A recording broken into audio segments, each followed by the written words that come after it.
ఆంజనేయ స్వామి ఉపాసకుడైనా, భక్తుడైనా సరే స్త్రీలకు చాలా దూరంగా ఉండాలి. స్త్రీలతో మాట్లాడకూడదు. ఇదనేది ఎందుకు చెప్తున్నారు? బ్రహ్మచర్యం అనేది ఎవరికైనా, ఏ ఉపాసకుడికైనా మంచిది. ఓకే. సో ఆంజనేయ స్వామి అస్కలిత బ్రహ్మచారి కాబట్టి బ్రహ్మచర్యాన్ని కానీ అయ్యప్పకి కానీ అది ఇప్పుడు నేను మళ్ళాకి వస్తే మళ్ళా అయ్యప్ప భక్తులంతా ఫీల్ అవుతారు. కానీ సాయంత్రం అయ్యేప్పటికి వీడు అయ్యప్ప మహాపడి పూజ అంటారు. ఈ మహాపడి పూజలు ఏమిటో అర్థం కాదు. పడి పూజకి మహాపడి పూజకి సంబంధం ఏమిటో అని అడిగితే ఎవడో చెప్పడు. భార్యతో చేయి పట్టుకుని వీడు ఫోటో దిగి మా ఇంట్లో బలాన్ రోజు మహాపడి పూజ అంటాడు వాడు అయ్యప్ప.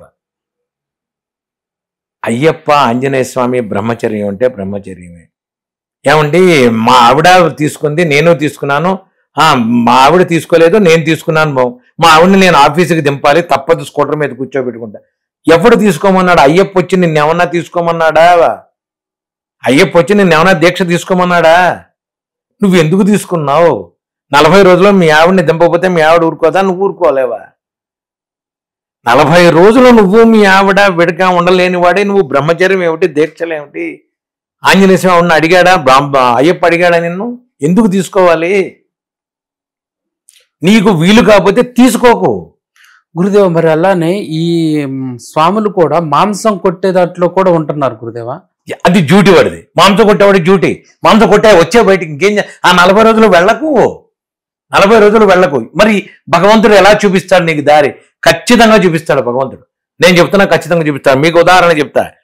మౌలాలిలో నేను ఉన్నప్పుడు ఆంజనేయ స్వామి గుడి, మౌలాలి కిల్లా, హనుమాన్ పేట అన్నం ఇక్కడేదో ఉంది గుడి. అక్కడ గుడి మీద నాకు తెలియదు, నేను దీక్ష తీసేసుకున్నాను 41 రోజులు. ఓకే. వర్షం వస్తుంది, చలేస్తుంది, నేను అలా ప్రదక్షిణాలే అనుకున్నా. నేను ప్రదక్షిణాలు చేసేసాను. హనుమాన్ చాలీసా చదువుకునేవాడిని. 21 ప్రదక్షిణాలు చేసి హనుమాన్ చాలీసా చదివి ఇంటికి వచ్చేవాడిని. 36-37 రోజులు అయిన తర్వాత నేను మా ఇంటి నుంచి గుడికి వెళ్లే దారిలో ఒక ఆయన పిలిచి ఇట్రా మాట అన్నాడు. చెప్పండి అన్న. 41 రోజులు ఏం చేస్తున్నావు అన్నాడు. ఆంజనేయ స్వామి దీక్ష అండి అన్న.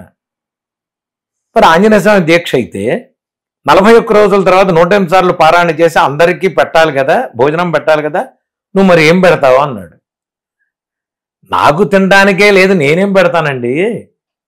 చేస్తున్నది ఎవరికి? ఆంజనేయ స్వామి కదా, ఆయన చూసుకుంటాడు, నాకెందుకు?